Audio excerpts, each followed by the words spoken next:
Il s'appelait Souheil El Khalfaoui, 19 ans. Il a été tué au volant de sa voiture au cours d'un contrôle routier à Marseille en août, dans le quartier de la Belle de Mai. Des policiers ont immédiatement invoqué la légitime défense. Pourtant, sa famille, qui a collecté des témoignages et des vidéos, n'est pas convaincue. Elle demande que toute la lumière soit faite sur ce qui s'est passé. On va en parler avec toi, Camille Polony. Salut. Ça. Journaliste à Mediapart, et tu as enquêté sur les circonstances du décès du jeune homme. Et avec vous, Samia El Khalfaoui, bonsoir. Bonsoir.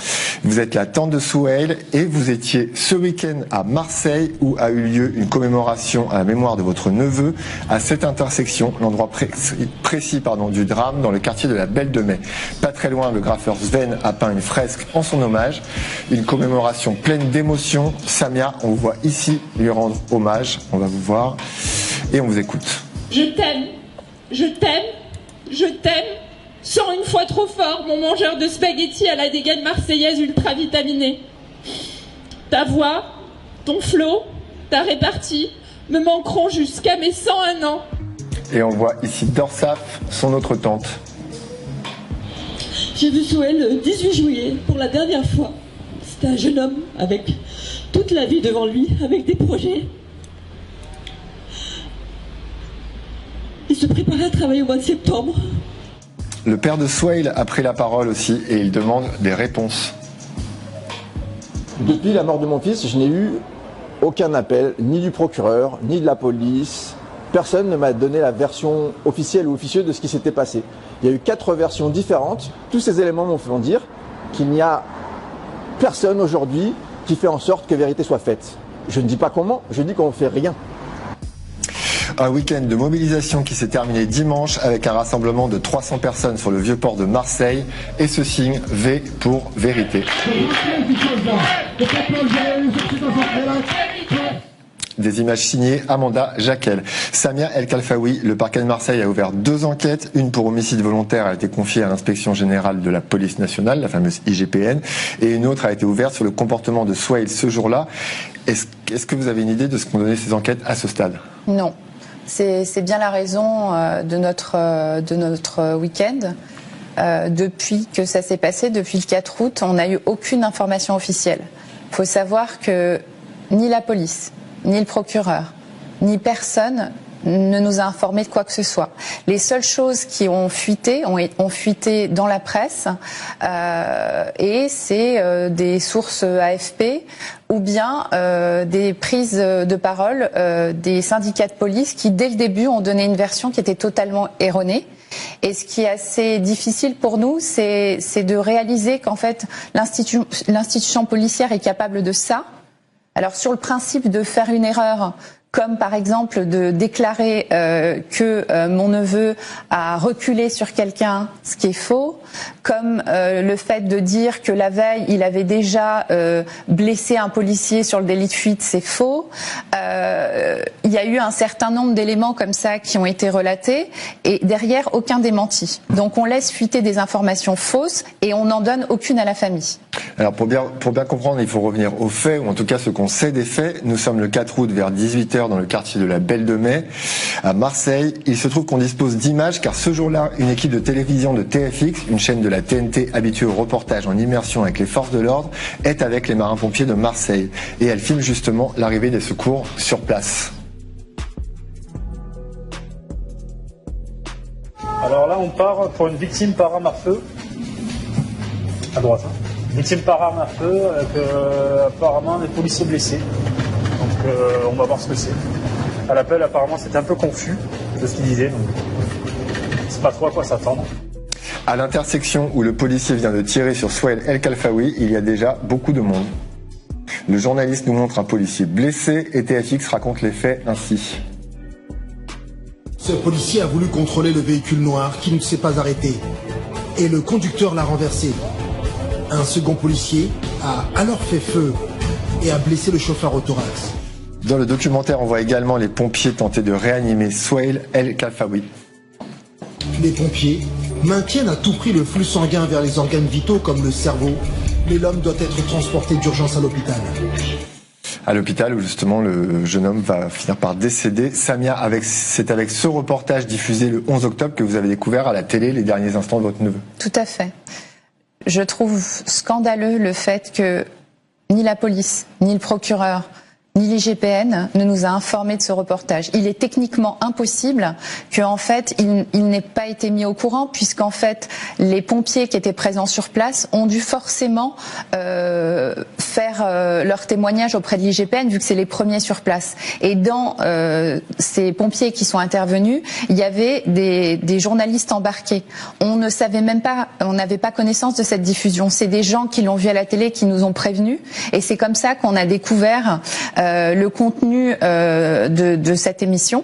Alors un point technique avec toi, Camille. D'abord, la légitime défense, elle obéit à des conditions bien précises. Oui, il y a 3 critères en droit pour la légitime défense. C'est que c'est une riposte qui doit être immédiate, qui doit être nécessaire, c'est-à-dire qu'il n'y a pas d'autre moyen de répondre, et qui doit être proportionnée, c'est-à-dire adaptée à la gravité de l'acte commis par la personne en face. La question la plus importante pour la justice maintenant, c'est évidemment celle de la proportionnalité, c'est-à-dire qu'elle doit déterminer si, dans le cas présent, les policiers, en quelque sorte, avaient raison de tirer sur le conducteur de la voiture, ou est-ce qu'ils avaient d'autres possibilités qu'ils auraient pu exercer. C'est une question qui est très importante parce que si la justice retient la légitime défense, elle va prononcer l'irresponsabilité pénale des policiers, c'est-à-dire qu'il n'y aura pas de poursuite contre les policiers pour cause de légitime défense. Et donc pour ça, évidemment, l'IGPN et les magistrats ensuite doivent tout examiner, que ce soit les déclarations des policiers sur ce qui s'est passé, les images de vidéosurveillance, les images amateurs, les témoignages de toutes les personnes présentes sur la scène, et aussi éventuellement des éléments balistiques et techniques retrouvés sur place, sur la voiture, et sur les débris éventuels sur place. Et reste malgré tout, même s'il y a la légitime défense, la question que vous avez soulevée avec votre plainte, celle de la non-assistance à personne en danger, qui est une question complètement séparée de celle de la légitime défense. D'accord. Samia El-Khafaoui, vous entendez désormais vous porter partie civile pour forcer à la désignation d'un juge d'instruction. C'est en cours, c'est prévu. Alors, nous avons fait un dépôt sur la double plainte, donc d'homicide volontaire et d'omission de porter secours, le 23 août. Donc, l'échéance arrive au 23 novembre. L'IGPN qui est le seul contact que mon frère a pu avoir jusque-là, a dit dans un premier temps que c'était quasi bouclé au mois d'août, puis en septembre a déclaré que suite à la marche, il y a eu des publications, il y a eu du coup connaissance de témoins, donc il a fallu quand même que notre famille contre-enquête pour que l'IGPN trouve des témoins, et à ce moment-là ils les ont reçus, donc ils ont dit que ça avait repris. Ensuite ils ont dit à mon frère à peu près mi-septembre que le dossier était en transmission au parquet. Alors visiblement la transmission est très longue, puisque en fait l'avocat a contacté le procureur il y a de cela quelques semaines, qui lui a dit ne toujours pas avoir le dossier. Nous, ce qu'on croit, c'est que clairement en fait, comme le cadre qui régit en fait la remontée du dossier de l'IGPN au parquet n'a pas un temps défini par la loi, ils font tout ce qu'ils peuvent pour nous éloigner le plus possible de la vérité, en faisant en sorte de remettre les conclusions et le procureur de se positionner le plus tardivement possible, puisqu'il s'agit de témoins qui ont vu les choses, et le temps joue forcément contre leurs déclarations. Si on vous demande à vous ce que vous avez fait il y a 2 jours, il y a la même chose un mois plus tard ou la même chose 2 mois plus tard, la mémoire joue de nous. Nous, aujourd'hui, notre demande, c'est la vérité. Mais c'est effectivement la vérité. On a besoin de savoir ce qui s'est réellement passé ce jour-là. On a besoin de savoir ce que le policier a réellement fait. On en a besoin pour nous, famille, mais on en a besoin aussi pour pouvoir faire un deuil aujourd'hui qui ne nous est pas possible. Et je pense que ce qui s'est passé avec Souheil, et ce qui s'est déjà passé à plusieurs reprises dans d'autres situations, d'autres cas que je n'évoquerai pas, c'est pas le sujet. Je pense que cela pointe quelque chose qui est important et qui, pour moi, concerne toute la société française. C'est qu'avec l'élargissement de la notion de la légitime défense qui a été obtenue sur une période difficile, donc c'était 2017, l'état d'urgence, que les syndicats de police tentaient de faire passer depuis des années, et notamment depuis une affaire emblématique de 2012, celle d'Amin Bentoussi, je pense que le cadre qui leur a été permis à ce moment-là, qui a fait sortir cette notion de légitime défense du droit commun, ce n'est plus le même droit que nous, c'est dans le code intérieur, a créé un cadre un cadre d'usage de l'arme qui est extrêmement flou et a permis à ce que la notion de légitime défense et l'usage de la légitime défense soit devenu quelque chose d'assez facile et systématique à mettre en avant par la police. Et c'est un réel problème, parce qu'on ne peut pas faire confiance à une institution qui pose un cadre aussi large et où il y a une vraie subjectivité, parce qu'on ne dit pas que qu'il faut mettre au pilori le policier stagiaire qui a tiré. Le policier stagiaire qui a tiré parce qu'il pensait, d'ailleurs c'est ce qui ressort régulièrement des articles maintenant, on parle plus de légitime défense, on dit qu'il pensait que, mais vous vous rendez compte que nos vies sont confiées à des personnes qui pensent que ce n'est pas admissible. Tout ça sur une brigade où il y avait quelqu'un quand même qui était responsable de cette brigade, et comme aujourd'hui ils ont le droit de tirer, non pas pour se protéger eux-mêmes, mais pour protéger quelqu'un qu'ils supposent en danger, il s'est produit ce qui s'est produit avec mon neveu. Et ça, c'est inacceptable. Et ce qui est encore plus inacceptable pour nous, c'est de faire que les victimes que nous sommes, jusqu'à preuve du contraire, et la victime essentielle, c'est mon neveu qui aujourd'hui n'existe plus par ce tir, on soit complètement déconsidéré par le système, qu'il n'y ait pas un appel du procureur à mon frère ou bien à la mère, qu'il n'y ait pas un appel de la police pour dire où ils en sont, que mon frère doit aller régulièrement relancer l'IGPN qui joue de l'information avec lui. Ça, c'est anormal et c'est ça qu'on ne tolère pas. Et effectivement, on a décidé de ce signe de vérité parce que, en fait, face à une institution sourde, c'est comme ça qu'on mènera le combat. On a fait ce week-end les journées de la vérité en tentant de sensibiliser l'opinion publique à cette question de la légitime défense et à l'élargissement avec l'article L435-1 du Code intérieur. Et honnêtement, dans la rue, les gens ont joué le jeu des ateliers. Il n'y avait pas une personne qui arrivait à comprendre cette notion qui a mis aux mains de la police une possibilité de tuer juste quand il présume que, vous vous rendez compte, que quelqu'un puisse tuer quelqu'un parce qu'il présume que peut-être on n'est plus en train de juger de la situation sur le moment où ça passe. Un policier aujourd'hui, grâce à cette loi, a le droit, s'il estime que peut-être éventuellement, quand mon neveu va partir, qu'il va éventuellement derrière décider de revenir en avant et donc de tuer un policier, on le tue. Mais c'est anormal. Et en plus, le bon sens veut que cette théorie de la légitime défense ne peut pas être appliquée, puisque mon neveu était à côté de la voiture. Il y a eu un contrôle qui a duré de longues minutes. Le policier était au milieu. Il y en avait un autre sur le trottoir. Ça a duré longtemps. Il n'a rien fait. Et c'est quand celui à l'arrière s'est rétracté qu'il a décidé de reculer. Donc l'intentionnalité, j'aimerais bien qu'on me la montre. On n'est ni une goutte d'eau dans l'océan. On compte pas. Mais les gens comme moi ont beaucoup de choses à dire, justement, et l'État ferait bien de s'intéresser, justement, à tous ces problèmes.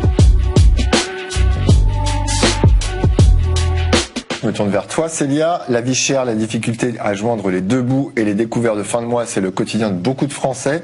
Et tu as passé 3 jours dans une ville moyenne de Normandie pour illustrer cette réalité. Oui, Christophe, avec Bérénice Gabriel, on s'est rendu à Évreux, préfecture du département de l'Eure. D'abord, pourquoi ce choix? Parce que Évreux, c'est une ville moyenne de 47 000 habitants avec un centre-ville, un clocher, un hôtel de ville, mais aussi plusieurs zones d'activité et des centres commerciaux. Surtout, la structure de sa population est assez représentative. Selon les chiffres de l'INSEE, 13% des habitants occupent des postes de professions intermédiaires, 14% sont ouvriers et 17,6% sont employés. Une structure de la population assez proche de la moyenne française, comme on peut le voir sur ces chiffres. Alors, premier poste de dépense des ménages français qu'on va passer en revue, l'alimentaire. Selon Eurostat, ça représentait un peu plus de 13% du budget des ménages en 2017. Direction donc un centre commercial en périphérie d'Évreux. L'impression qui domine chez les consommateurs, c'est que les prix ne cessent d'augmenter. Il y a 3 ans de ça, on avait le caddie pour allez, on va dire 150 €. Maintenant, on l'a pour 200. Des pommes de terre, des ananas, un peu de viande, du sucre, des fruits, des légumes, produits laitiers, salade, Voilà. J'ai l'impression de ne pas avoir grand-chose pour le prix. On a l'impression d'être pauvre. Est-ce que vous avez l'impression que faire vos courses vous coûte de plus en plus cher? C'est pas une impression, oui, c'est une certitude. C'est la réalité du ticket de caisse à la fin, ouais. Avant, on venait en course, on avait pour moins de 100 €. Et maintenant, on dépasse les 100, 110 €. Quoi. Au niveau du budget, c'est vrai que ça pèse. Les courses pèsent maintenant. Et ça se ressent sur le compte en banque à la fin du mois. Comme chaque Français, on attend la paye. On a perdu au niveau des APL, on a perdu au niveau du chômage, on a perdu énormément sur plein de choses. Quand on paye les assurances, les voitures, tout ce qu'il y a à payer, les crédits, tout ça, on est à 2 000 € par mois qui sort de notre salaire. Et on touche 2 200 et quelques à deux. On se dit déjà, on rebouche le découvert quand la paye arrive, mais on sait déjà qu'on va être à découvert. Ça fait 6 mois que je suis systématiquement en fin de mois à découvert, quoi. Il y a 2 ans, j'avais jamais découvert, quoi. Là, c'est sûr. Chaque fin de mois, c'est compliqué. L'autre constante, c'est qu'on ne fait pas confiance aux responsables politiques pour y changer quoi que ce soit. C'est qu'on sait qu'on va se faire couillonner après, donc c'est pareil. Vous votez pas? Non, j'en ai ras-le-bol. J'ai l'impression que les petits ou les classes moyennes, ils les oublient, quoi. Les promesses pendant la campagne électorale, c'est bien. Mais les mises en application, c'est autre chose. Mais on sait comment c'est fait la politique. Ça va être sur les peurs, sur les peurs du virus, la peur de l'autre, l'insécurité. Alors que l'insécurité, c'est une insécurité financière finalement. Le sentiment est le même à la pompe à essence qui se trouve juste à côté du centre commercial. C'est quoi le budget que vous avez prévu pour le plein là? Là, je pense qu'il y en a pour au minimum 50 €, je pense. Finalement, c'est 60 €. C'est ça. Ça vous paraît cher? Oui. Mais oui, je ne mettais pas autant avant. Il y a 1 an et demi, 2 ans, je pense que je m'en sortais pour 45 €. C'était le maximum que je faisais. Mais on n'a pas le choix, donc on paye et puis on fait des économies sur le reste. Est-ce que l'augmentation de ces prix, ça a changé quelque chose pour vous? Dans votre quotidien, dans votre budget? Oui, du coup on a moins de pouvoir d'achat, ça c'est l'évidence. Ça augmente de partout, les salaires n'augmentent pas et déjà qu'on fait pas grand chose, on en fait encore moins, quoi. Là vous en avez eu pour 71 €, 62 €. 71, 62, ouais. Qu'est-ce que ça vous inspire? Regardez ça de façon pensive. Ça fait quelques années que ça monte, donc de toute façon, quelque part on voit pas le bout, quoi. Alors, il y a l'essence, bien sûr, mais la voiture, c'est aussi l'entretien, les réparations qui sont inévitables quand on l'utilise régulièrement, ce qui est souvent le cas quand on vit dans une ville moyenne. On s'est donc rendu chez Auto MG, un garage familial tenu par Claire et Manu. Et cet après-midi-là, plusieurs personnes ont annulé leur rendez-vous. On a une baisse de boulot, ouais. Ouais, parce que les gens tardent. Ils tardent de plus en plus à venir nous voir, ou ils essaient de se débrouiller par eux-mêmes. Là, on commence à avoir une baisse d'activité parce que les charges ont augmenté pour beaucoup. L'électricité, le carburant, c'est des choses que ils ont du mal à joindre les deux bouts. Début de mois, en général, les gens ils ont eu leur salaire, donc ils font obligatoirement ce qu'ils ont à faire en frais sur leur véhicule. Après, fin de mois, ils se retiennent pour essayer de le faire le mois d'après. Et tout le monde pleure. Faut pas rêver, tout le monde pleure. Cette baisse d'activité a des conséquences concrètes sur leur quotidien. De temps en temps, on s'octroyait effectivement un week-end avec les enfants, c'est des choses qu'on ne fait plus. On s'octroyait un petit peu plus de restaurants, oui, c'est des choses qu'on ne fait plus. Le cinéma aussi avec les enfants, c'est des choses qu'on ne fait plus. Comment vous gérez cette activité en dents de scie Est-ce que ça ajoute à votre inquiétude? On dort pas très bien toutes les nuits, effectivement. Ouais. Franck, un client régulier qui n'avait pas de rendez-vous cet après-midi-là, vient d'arriver au garage.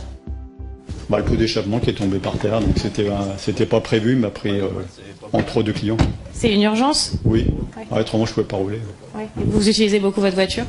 Tous les jours pour aller travailler. Ouais.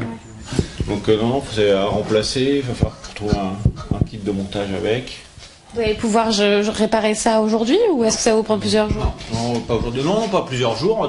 Ça peut être fait en 1 heure, voire maxi 1h30, mais ce cas, le tout, c'est d'avoir la pièce. À vue de nez, Manu, vous savez combien ça peut coûter? On ne doit pas être loin des 150, voire 200 € à peu près. Pièce et main-d'œuvre, on ne doit pas être loin. Ok. Ou Franck, ce à quoi vous vous attendiez, est-ce que c'est un gros budget pour vous? Il faut entretenir le véhicule, puis voilà, tant pis. Ça fait partie des soucis qui sont imprévus, mais on est obligé de le faire face, quoi. Là, vous cherchez la pièce, c'est ça? Oui. Pour la commander. Voilà, c'est ça. Pour voir le tarif, déjà, savoir s'il y en a un moins cher que l'autre, sachant qu'actuellement, les prix des pièces, ils augmentent, la preuve. 237 € TTC la pièce. Ouais, ça va être plus cher que ce que je pensais. Plus une heure, un quart d'heure. Ouais, 273, tu vois. Donc on est à une centaine d'euros de plus que prévu.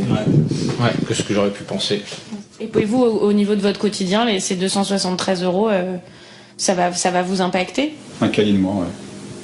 Tant pis. On va plus de patates. Alors en septembre, le gouvernement a annoncé une hausse ponctuelle de 100 € pour les ménages qui bénéficient du chèque énergie. Pour info, le chèque énergie, c'est une aide qui va de 48 à 277 € en fonction des ressources. Franck et Annabelle, par exemple, font partie des 6 millions de ménages qui le reçoivent. Ce couple nous a accueillis chez eux, dans leur petit pavillon en banlieue d'Évreux. Ils ont 4 enfants et vivent sur un seul salaire, celui d'Annabelle, qui travaille à l'usine pour un SMIC mensuel. Ils avaient sorti les factures pour nous montrer leur augmentation. Alors ici, on a la facture de gaz. Donc nous sommes prélevés à 54 € par mois. Donc ça, c'était en 2018. En 2021, nous avons 55 € par mois. Donc l'équilibre a été fait parce qu'on a eu le droit au chèque énergie. Donc en électricité, donc là, il n'y a pas de chèque énergie. Donc ici, donc, nous étions à 54 € en 2018. Mais nous sommes passés à 77 € en 2021.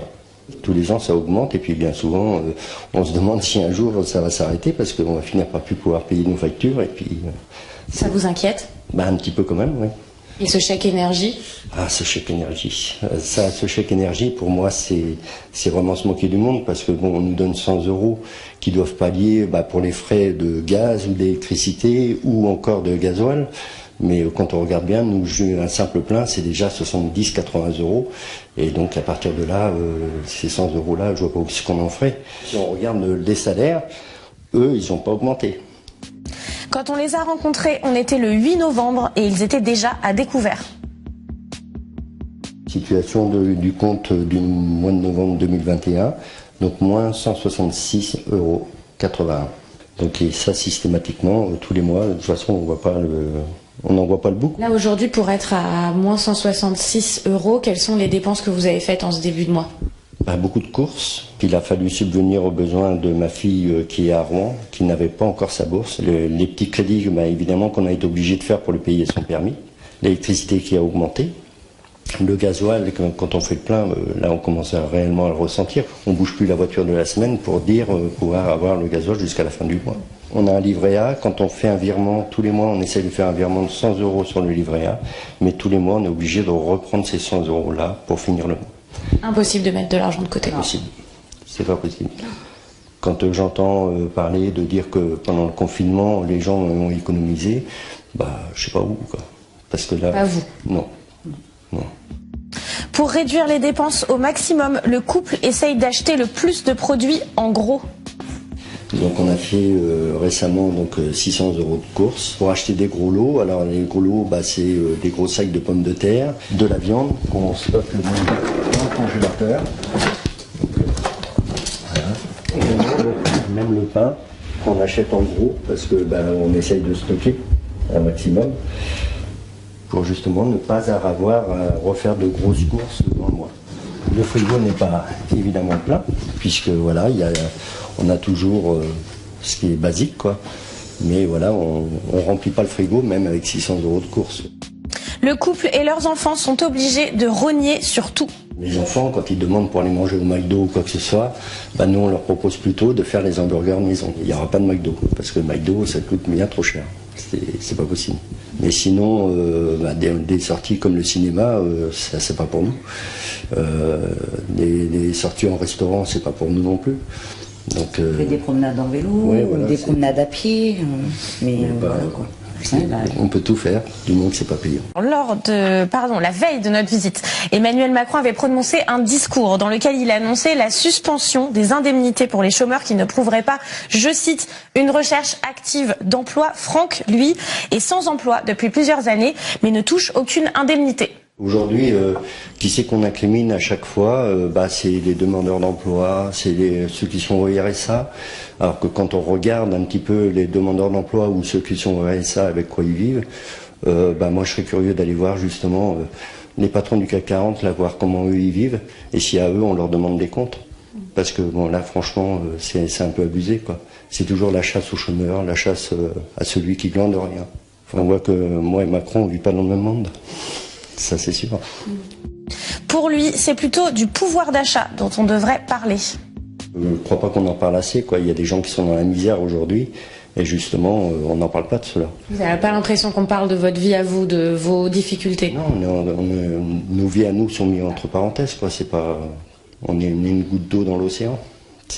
On compte pas. Mais les gens comme moi ont beaucoup de choses à dire, justement, et l'État ferait bien de s'intéresser, justement, à tous ces problèmes. La COP26 a pris fin samedi à Glasgow. Elle avait bien commencé, c'était le 1er novembre. Les chefs d'État étaient tous là, ou presque. Boris Johnson avait ouvert la cérémonie.